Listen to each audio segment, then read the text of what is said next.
What's going on? Welcome back to Off The Schneid. On this episode, we're talking about the top 10 wide receiver prospects heading into the 2022 NFL draft. Obviously, we're kicking it off at number 10, and I'll say it right off the hop. There's definitely going to be a few guys in here that most people probably think should be in their top 10, and there's two guys in particular that I really like. They're actually 11 and 12.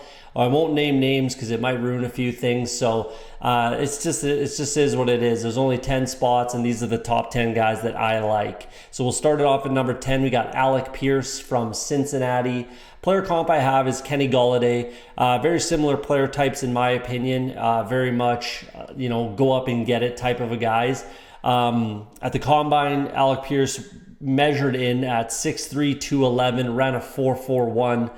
That's really impressive for me. And if I'm being perfectly honest with you guys, I'm a huge sucker, especially at the wide receiver position, for size and speed guys. So that's a big reason why I have Alec Pierce here over a couple guys that I do like in that position as well. So we'll take a look at his stat line there. He actually played a lot of special teams, even played defense, not in games, but was a practice squad as a true freshman. So he's willing to do the dirty things to make a team and to get on the field and do what he's got to do, which I think he'll have to do probably early in his NFL career just to get on the field. But, obviously improved throughout his college career. Last year, as a senior, there was 8 guys on the Cincinnati Bearcats that had 200 plus receiving yards, which is pretty impressive. So they obviously spread the ball around quite a bit. Plus Jerome Ford was running the ball quite a bit. And then Desmond Ridder was also running around getting some rushing yards as well. So there wasn't a crazy amount of opportunity for production, if I'm being honest. And again, it's just a size and speed thing. I can't quit those guys if I'm being honest with you. So I really like the intangibles and the little things that he can do. Mike Williams is a little bit of him in there as well. I don't think he might not get to that kind of level, especially obviously the Mike Williams level, but I don't think the Kenny Golladay stat line is out of the question for Alec Pierce, depending on his landing spot, and we'll see where that is. But there you go. Let's kick it off at number 10, Alec Pierce from Cincinnati. Coming in at number 9, we got Jahan Dotson from Penn State. Player comp I have for him is Darnell Mooney. I think they play very similar. He's got excellent hands, good body control, very dynamic player in short routes, slants, digs, bubble screens, drags, those kinds of things. Get the ball in his hands kind of a thing. He ran a 4.43 at the combine, which is pretty impressive. 5'11", 178 pounds, which is fine. I mean, it would have been nice if he did weigh a little bit more at the combine just for, optics, but I'm fine with that. I'm not too worried about his size whatsoever. He actually is not that bad of a blocker considering his, lack of size. People may see it as a lack of size. Great production in college and only the 9 games there in a shortened 2020 season, 884 with 8 touchdowns. And then he obviously improved and showed out this year as well. A surprise, I think he got invited to the Senior Bowl but declined to prep for the draft. I don't think, I think the tape is going to speak louder than anything on this guy. And I was impressed with that, to be honest. He could be higher in these rankings, but this is where he falls. I think he's a guy that will also force his way onto the field, likely becoming a team's punt returner once he gets to the NFL level, potentially the kick returner as well. So he can be that, number 3 receiver and then also star as a returner. We'll see. He's electric with the ball in his hands and in space. So I think he could excel in those with those opportunities as well. So there you go. Number 9, we got Jahan Dotson from Penn State. Coming in at number 8, we have North Dakota State's Christian Watson. Player comp I have for him is M.Valdez-Scantling. I think that's almost carbon copy of what he is, and the potential is there for Watson to be, I'm not going to say an all-time great deep threat type of a thing, but the potential is there for him to have, similar to like Deshaun Jackson, who's maybe one of the better, to be honest with you. He's not, I wouldn't call him top 3, but he's up there. That type of a career as just a deep threat in the NFL. I think that's absolutely possible for Christian Watson. He's a guy that I really like. He's been just skyrocketing up draft boards with what we saw on tape and then at the combine as well. So he's definitely a guy that should be on everybody's radar. He's been drafted relatively high and often in best ball drafts, rookie drafts, that sort of a thing. And depending on landing spot, if he goes somewhere with a strong arm quarterback, it's going to be, pretty impressive, I think. And that deep ball is going to look good. To be honest, he could fit well in Green Bay and replace Valdez-Scantling. He's played in cold weather. I know they play in a dome in North Dakota State, but he's played in that cold weather type of a thing. So there you go. And looking at his stat line here, this is where I want to go next. It was annoying I couldn't get the same graphics, but you make do. It is what it is. So he obviously progressed every year. And watching tape, if you look at his longest play, all of it every year, 48 as a true I don't know if he's a true freshman, sorry, but 48 yards is a long, and he only had 165 yards. That's a third of his production in one play right there. 75 yards, 63 yards, 85 yards, and he was ripping those off on the regular if you watch tape on him. So, realistically, he probably, I don't know how many touchdowns he had of over, call it 40 yards, and I couldn't find stats on it. So it is what it is. But, watching the tape, there was a lot. And then I wanted to make a point to have his rushing stats on here as well. There's, every single year, this is kind of how it goes. Every single year, any wide receiver running, it doesn't matter the position, any player that kind of pops off and has a career season and kind of changes things a little bit. Everybody on Twitter, the Twitterverse and stuff like that, they're looking for this guy, and in this case, it's Deebo Samuel. Everyone's looking for the new Deebo. He can play like Deebo, blah, blah, blah. So I did want to make a point to have it there. I do not think that he's going to play like Deebo or Ken or even has similar, of a style of play as Deebo Samuel, because he doesn't. But I wanted to put his rushing stats on here. And again, if you look at those long plays, 70 yards, 30 yards, 43 yards. And again, that's a massive portion of his overall production. So it's a boom or bust play. And that's, to be honest with you, it's basically the type of player he is. He's either catching a 60-yard touchdown or he's getting tackled at the line of scrimmage. He's a guy that I really like. And again, like I said, been just skyrocketing up draft boards. I didn't have him ahead of Jahan Dotson originally, but here he is. He just got there for me. So yeah, let me know what you think in the comments about Christian Watson. He's a bit of a polarizing figure this year in this year's draft, and I've seen him get mocked as high as the first round by a very prominent NFL figure. So if you know what I'm talking about, you know. If you know, you know. So there you go, number 8, Christian Watson from North Dakota State. Coming in at number 7, we got the first of 2. I'll spoil that for you. I got 2 Alabama wide receivers in my top 10, and this is the first, John Metchie, obviously Alabama. I have a comp of Amon-Ra St. Brown. I think that Metchie can and hopefully will excel at the NFL level as a premier kind of slot receiver. I think that that's where he'll end up fitting in best. He's got good hands plus speed. He did obviously suffer that torn ACL late in the season. I think he should be pretty close to being recovered by the time training camp rolls around. I'm not sure if he'll start week 1. Or if he'll even be a starter where he goes regardless. But even if he does, if he would be a starter in week 1 or if he's going to be, week 4, something like that. But he'll definitely play this year. And I'm really excited to see where he does land. And I think he could excel, like I said, as a premier kind of slot receiver at the NFL level. He's a very good blocker. He opened up a lot of things. Like his stat line, you're going to say, his stat line was hurt by Jameson Williams, maybe. But he opened up a lot of things for those other guys by being the best blocker at the wide receiver position on this team, and it's not even close for me personally. So I really liked what I saw on tape from him there. Stat line, there's nothing wrong with that stat line whatsoever. If you're going to hate on him because of the stat line, because Jameson Williams produced that much higher of a clip, then I don't know what to tell you. But he definitely excelled, and he kind of waited his turn.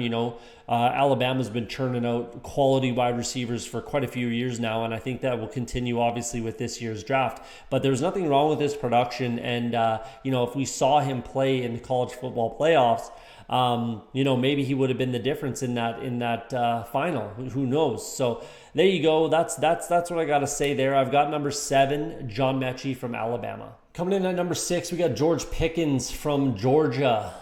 Player comp I have for him is Courtland Sutton. I think they play very, very similar. He might be a little bit faster than Courtland Sutton. We'll see.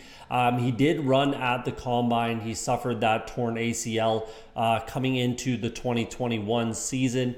He didn't let that deter him, and he's still declared for the draft as an early declared junior. I thought it was, like I said, impressive that he ran at the combine. It's possible he's still suffering some lingering effects of that torn ACL. I don't think he is, but it's possible it affected his time a little bit. 4.47 is what he ran. 6'3", 195 is what he weighed in at, and his height.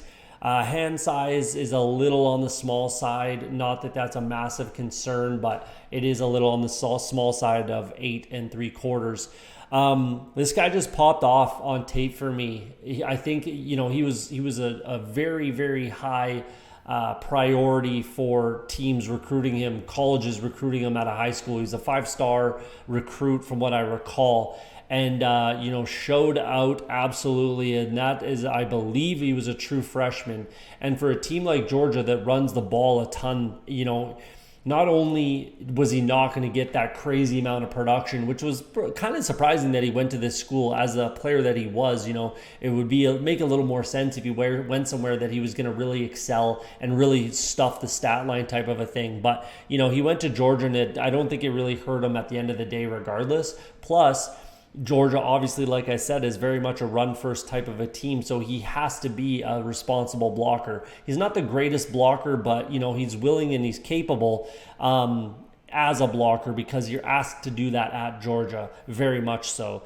So, yeah, the torn ACL is out of the way. I don't think it's going to hurt him too much, and some people have him even higher than me. I really like him. I thought he popped off, and I think given the right fit, I like the Chiefs as a landing spot for George Pickens. That's kind of where I've been just thinking he would fit really well. So let me know what you think in the comments about that. But there you go. We got number 6, George Pickens from Georgia. I can already hear and read the comments that are going to be coming on this one. A lot of people have Garrett Wilson as their number 1 wide receiver in this draft class.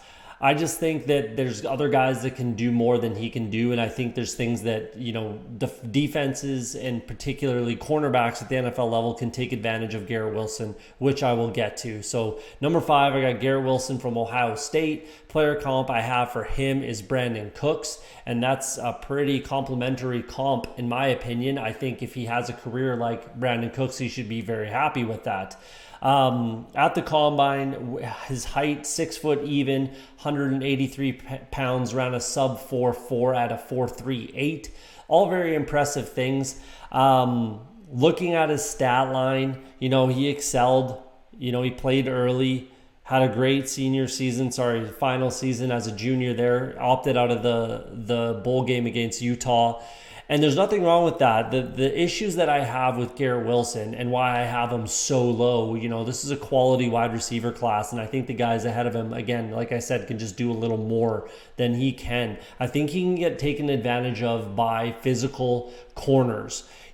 I do think that he profiles as a bit more of a slot receiver, especially at the NFL level, where maybe he won't, corners won't be able, nickelbacks and stuff like that, won't be able to take advantage of him physically.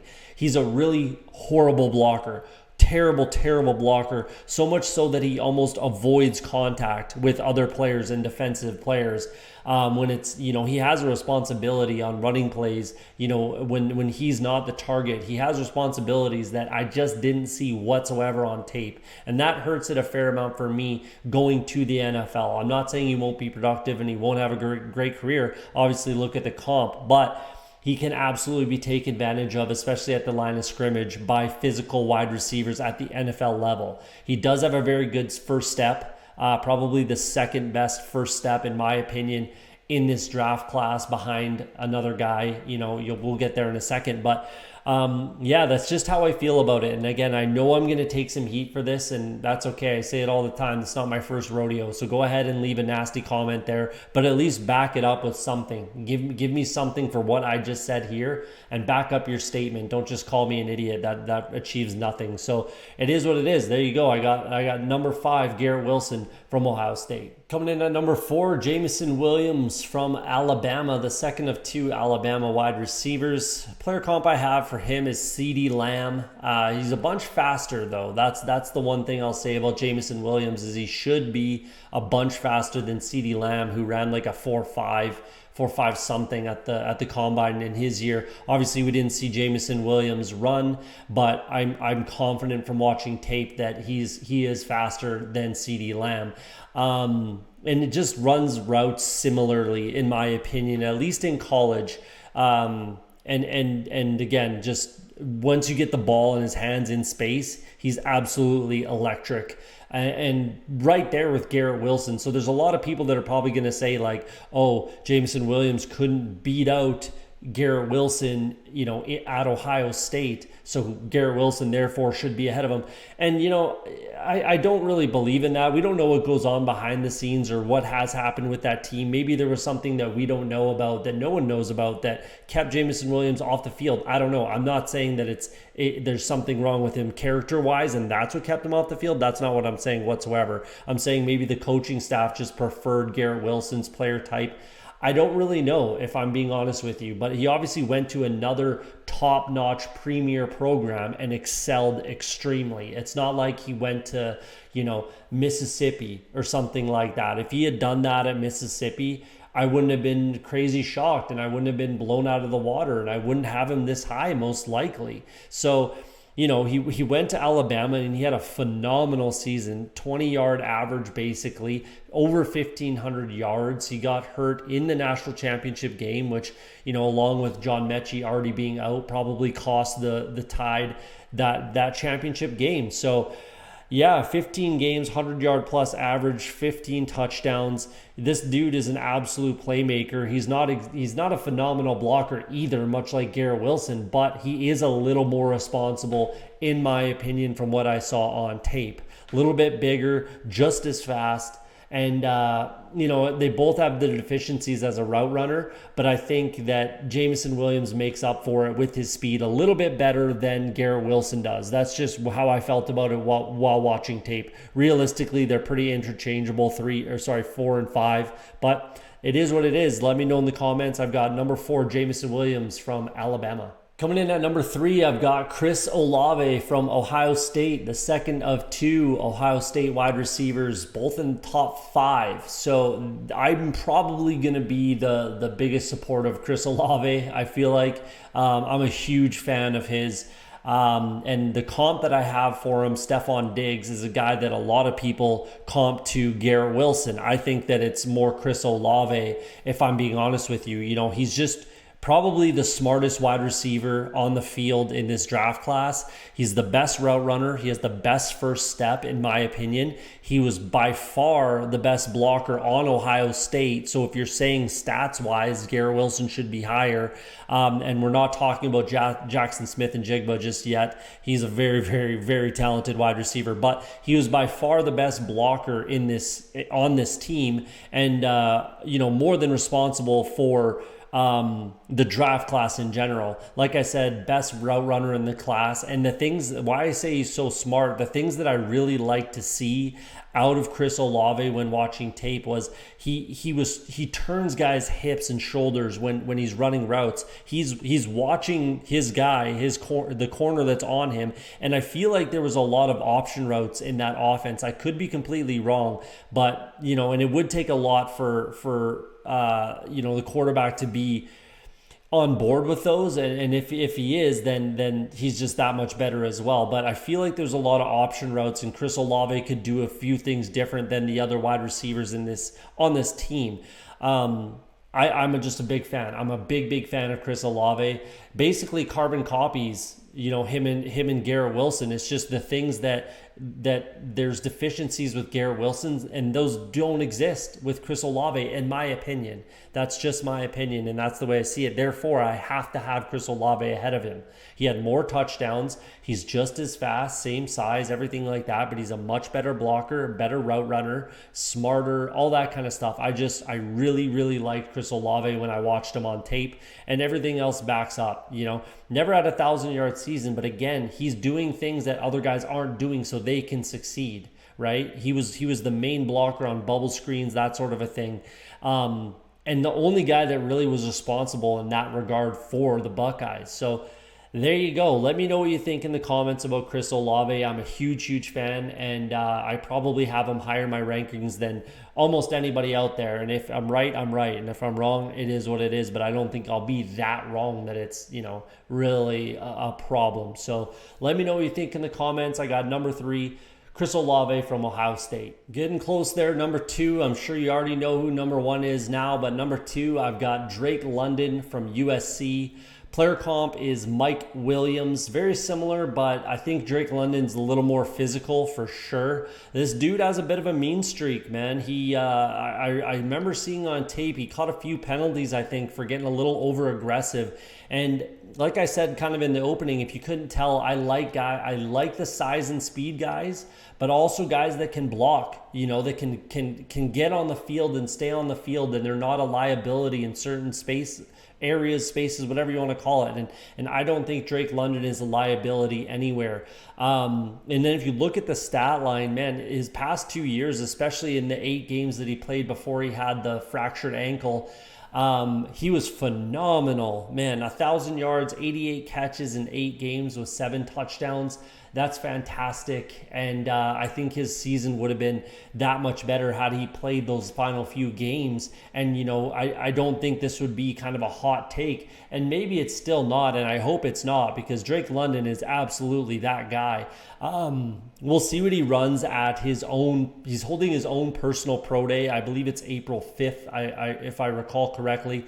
I'm excited to see what he will run in the 40, if he runs a 40, and I think he will. I think that's something that most scouts will want to see. And as long as he's in the 4.4s, and I'm honestly, I'm not even worried if he's in the 4.5s. Obviously, if you know who my number 1 guy is at this point, which I'm sure you do, he did not run a sub 4.5, and I'm not worried about that, clearly. So even if he runs a 4.5, I'm not concerned. He can just do more things than some of the other guys. He's one of those guys, just put the ball in his area. You can back shoulder this guy. You can jump ball him. You can do all these things that you can't do. He can win one-on-one. If he's one-on-one on the outside, man-to-man coverage, just throw the ball. Much like Mike Evans. If he's one-on-one on the outside, Tom Brady's throwing the ball there. And I agree with it every single time. And that's the same thing that I see from Drake London. Sorry for whacking the microphone there. I'm excited about this guy. If he's one-on-one on the outside, throw the ball, let him make a play. So there you go. Let me know what you think in the comments. I do not think that this is a spicy take whatsoever, but let me know what you think in the comments. At number 2, I've got Drake London from USC. Like I said, I'm sure it was pretty obvious who I had at number 1 by now. Treylon Burks from the University of Arkansas. I've got a player comp of Michael Pittman Jr. I think that they could excel, and they did excel from what I saw again on tape. A lot of drags that Burks would run, very similar drags, and then he just goes from there. Again, size and speed guys. I'll always be a sucker for the size and speed guys. But wait, Cody, he ran a 4.5 at the combine. I was expecting a 4.3. I think his over-under 40 time, to bet on Prize Picks was like 4.3 something, which is wild. I never expected him to run a 4.3. I did think it would be in the 4.4s, and he wasn't that far off. So if he had run a 4.49, would you be saying these things that you're saying? Like, a lot of people on Twitter are thinking, this hurts his draft value or his draft stock in some sort of way. But, realistically, I'm really not concerned. He ran, I think, a 4.52, I think. I'm really not concerned with that whatsoever. From what I saw on tape, I'm more than happy to have this guy as my number one wide receiver, clearly. Looking at his stat line, I mean, it could have been better, but he stayed at home and played for Arkansas. He could have went anywhere he wanted, basically, and he could have excelled in a more of a pass-heavy type of an offense and for a better team with better quarterbacks, all that kind of stuff. So realistically, for him to throw up this stat line, and yeah, he was fed the ball, but obviously he was fed the ball because he was the best player on the field, for either team most of the time. He did run the ball a little bit. So again, I'll touch on the Deebo Samuel. Everybody's looking for the new Deebo. Who's the next Deebo? That kind of stuff, which is a little bit nonsense. But he if you do want to make the comparison, you'll feel free in this case if you really want to. I won't make that comparison, but I do think he can do a lot of similar things. So there you go. It is what it is. I'm not moving him down my rankings. He's been at number one for me pretty much, and not even pretty much, literally this entire time. Before I started watching tape, after I watched tape, and after the combine. I'm not moving him down because he didn't run a sub 4.5. I'm not moving him from my rankings, period. It is what it is. So let me know what you think in the comments. There you go. There's your wide receiver rankings, your Off The Schneid top 10 wide receiver prospects heading into the 2022 NFL Draft.